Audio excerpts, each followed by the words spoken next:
খাজা মাইনুদ্দিন চোখের পানি ছেড়ে সেজদার মধ্যে বসে কাঁদেন। পিতৃরাজ বিশাল একটা পাথর চালান দিলেন, পাথরটা এসে খাজা মাইনুদ্দিন চিশতির মাথার উপর দিয়ে শুধু বনবান করে গনে। এখন বলে খাজারে খাজা বলা যাবে না, খাজা শব্দের অর্থ সম্মান, বাবা শব্দের অর্থ ভান্ডার বা দয়া, খাজা বাবা।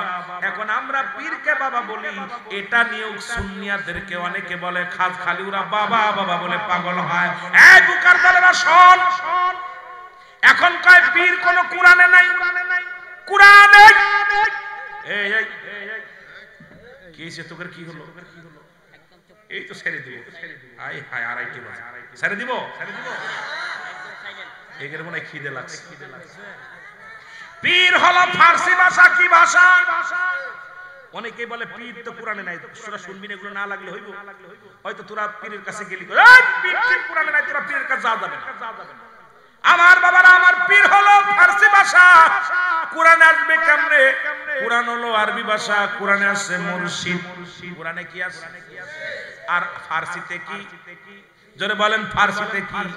পীর বাংলায় বলে অভিভাবক, ইংলিশে বলে গার্জিয়ান। মনে থাকবো, মনে থাকবো, কথা বলেন, মনে থাকবো। পীর শব্দের অর্থ মুরব্বী, গার্জিয়ান, অভিভাবক। বাবারা আমার শোনে না, এখন খাজা শব্দের অর্থ সম্মান, বাবা শব্দের অর্থ ভান্ডার বা দয়া।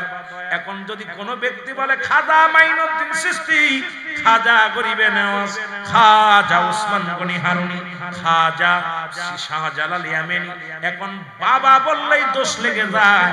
আগে বুঝতে হবে খাজা শব্দের অর্থ হলো সম্মান। খাজা শব্দের অর্থ কি? জনাব শব্দের অর্থ কি? সম্মান। হযরত শব্দের অর্থ কি? সম্মান। মৌলভী সাহেব, তোমার নামের আগে হযরত লেখো, কোন কিতাবে পাইলা? এটা মানো জনাব, মানো সম্মান। মুসলমান হযরত মানো সম্মান। খাজা শব্দের অর্থ সম্মান। তোমার বেলায় হযরত লিখলে মজা লাগে, আর ওলিদের বিষয়ে খাজা কইলে তোমার মন খারাপ হয়। তার মানে বুঝতে বাকি নাই তুমি কত পানির মাছ, কত লেখাপড়া করছো, তোমার জ্ঞানের প্রসারী কত দূর বোঝা হয়ে গেছে। জোরে বলেন ঠিক কিনা? ওনার নামের আগে শায়েখ লাগে, হযরত লাগে, এতে দোষ নাই। পীরের আগে খাজা কইলে দোষ। তাহলে খাজা বাবা একজন সম্মানিত ব্যক্তি। এ মুসলমান গভীর মনোযোগ, খাজা অনেক হতে পারে। প্রিন্সিপাল যেমন অনেক প্রিন্সিপাল হয়, না একজন প্রিন্সিপাল? কথা কয় না কেন? প্রিন্সিপাল হাজার হাজার প্রিন্সিপাল, হাজার হাজার মাওলানা, তবে বেশ কম আছে।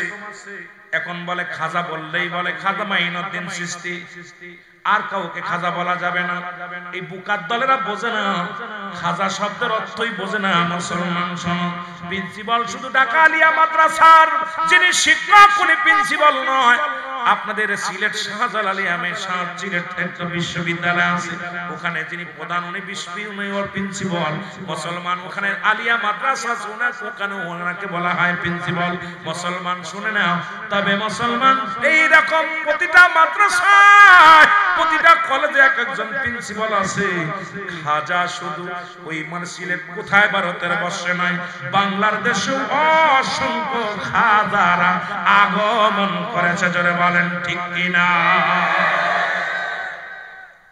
এ বন্ধু শুনলাম, খাজা মাইনুদ্দিন চিশতি পাথরের দিকে দৃষ্টি করিয়া কয় দাঁড়া,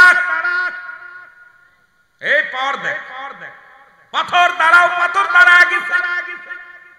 যেমনি মাকাম ইব্রাহিম যারা মদিনায় গেছে, পাথরখানা ঝুলন্ত অবস্থায় আছে, যার মধ্যে রশি নাই, কোন দড়ি নাই, কোন খুঁটো নাই, একা একা ঝুলন্ত অবস্থায় আছে। আজমির শরীফে খাজা মাইনুদ্দিন চিশতির একখানা পাথর খাড়া করে রাখছে, এত বড় কয়েক টন ওজন। এরা মৌলবীরা একটু যা দেখায় খাজার কত পাওয়ার, ওলিদের কত পাওয়ার। খাজা মাইনুদ্দিন যখন পাথরের মধ্যে হাত লাগাইছে, সঙ্গে সঙ্গে আমার আল্লাহ কয় পাথর রে, আমার বন্ধু হাত লাগাইছে, বন্ধুর হাত মুবারক, ওই পাথরের সঙ্গে সঙ্গে তুমি তুলার মতো নরম হয়ে যাও। খাজা মাইনুদ্দিনের হাতের 5টা আঙ্গুলের ছাপ পাথরের মধ্যে লেগে আছে। জোরে বলেন, আর একটু জোরে বলেন। এই পাথরটা ঝুলন্ত অবস্থা আছে, আজ পর্যন্ত আছে কিয়ামত পর্যন্ত থাকবে। আল্লাহর ওলিদের হাতের ইশারায়, হাতের ছোঁয়ায় যদি কয়েক টন ওজন পাথর যদি ঝুলন্ত অবস্থায় থাকতে পারে, আমার রব্বে কারীম আল্লাহ রাব্বুল আলামিন আল্লাহর ওলিদের এত পাওয়ার দিছে, তাদের সঙ্গে বেয়াদবি করিস না, জ্বলে পুড়ে শেষ হয়ে যাবি। জোরে বলেন ঠিক কিনা? সন্তানের লাশ বাবার কাঁধে কত ভারী,